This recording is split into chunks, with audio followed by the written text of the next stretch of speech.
Bismillah, Alhamdulillah, amma ba'du.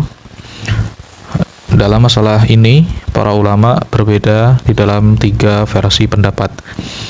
Di antara mereka ada yang berpendapat bahwa menyentuh penis dengan cara apapun itu dapat membatalkan wudhu. Inilah pendapat Imam Asy-Syafi'i, berikut juga murid-muridnya Imam Ahmad dan Dawud Az-Zahiri. Di antara mereka ada yang berpendapat bahwa menyentuh penis sama sekali tidak membatalkan wudhu. Inilah pendapat Imam Abu Hanifah dan murid-muridnya. Kedua kelompok ulama ini mempunyai referensi pendapat dari kalangan generasi sahabat dan generasi tabi'in. Nah, sementara itu, di dalam hal cara menyentuh kemaluan, para ulama ini mempunyai beberapa versi pendapat. Di antara mereka ada yang membedakan sentuhan yang menimbulkan syahwat dan sentuhan yang tidak menimbulkan syahwat. Jika menimbulkan syahwat, maka membatalkan wudhu, begitu pula sebaliknya. Dan di antara mereka ada yang membedakan sentuhan dengan menggunakan bagian dalam telapak tangan dan sentuhan dengan lainnya. Mereka mewajibkan wudhu terhadap orang yang menyentuh kemaluan dengan menggunakan telapak tangan, bukan terhadap orang yang menyentuh dengan menggunakan selainnya. Kedua pendapat ini dikutip dari Imam Malik dan murid-muridnya. Menurut mereka, mungkin telapak tangan dianggap membawa syahwat tersendiri. Ada juga sebagian ulama yang membedakan antara menyentuh dengan sengaja dan karena lupa. Mereka mewajibkan wudhu kepada orang yang menyentuh dengan sengaja, bukan kepada orang yang menyentuhnya karena lupa. Pendapat yang juga dikutip dari Imam Malik ini juga merupakan pendapat dari Dawud dan juga murid-muridnya. Dan sebagian ulama juga ada yang menyatakan bahwa hukum berwudu bagi orang yang menyentuh kemaluan adalah sunnah, bukan wajib. Abu Umar berkata, pendapat terakhir inilah yang menjadi pedoman para pengikut Imam Malik di Arab bagian barat seperti Maroko, Mesir, Aljazair, dan lain-lain. Riwayat darinya tentang masalah ini syadz. Sebab perbedaan pendapat dalam masalah menyentuh kemaluan ini bermuara pada 2 hadis yang terkesan saling bertentangan.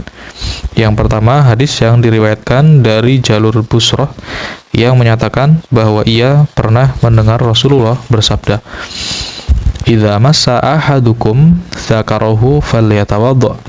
Apabila salah seorang di antara kalian menyentuh kemaluannya, hendaklah ia berwudu. Inilah hadis paling masyhur di antara hadis-hadis lain yang menerangkan tentang kewajiban berwudu bagi orang-orang yang menyentuh penis.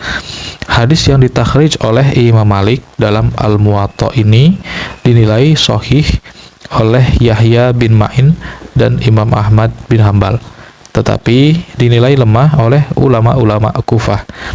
Hadis senada diriwayatkan dari jalur Ummu Habibah dan dinilai sahih oleh Imam Ahmad bin Hambal. Dan hadis senada lagi diriwayatkan dari Abu Hurairah dan dinilai sahih oleh Ibnu Sakan, meskipun hadis itu tidak ada dalam Sahih Al-Bukhari.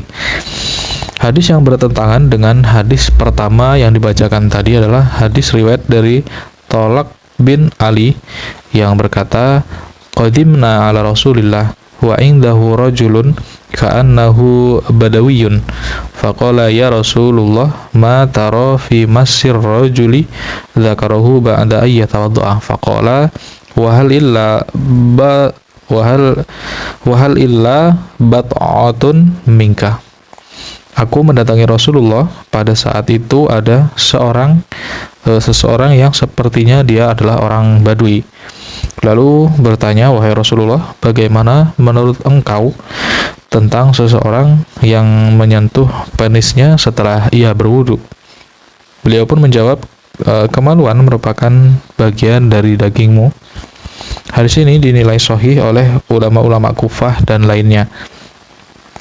Dalam menafsiri hadis-hadis tadi, para ulama menggunakan salah satu dari dua metode, yaitu metode tarjih atau an-nashu, dan juga metode al-jam'u, yaitu pengompromian. Para ulama yang mengunggulkan hadis busrah atau menganggap mansuh terhadap hadis Talq bin Ali, maka mewajibkan wudhu terhadap orang yang menyentuh penis.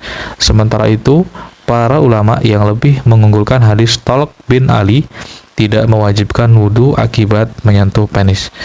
Adapun para ulama yang mengompromikan kedua hadis tadi mengatakan bahwa menyentuh kemaluan bisa membatalkan wudhu dan bisa juga tidak.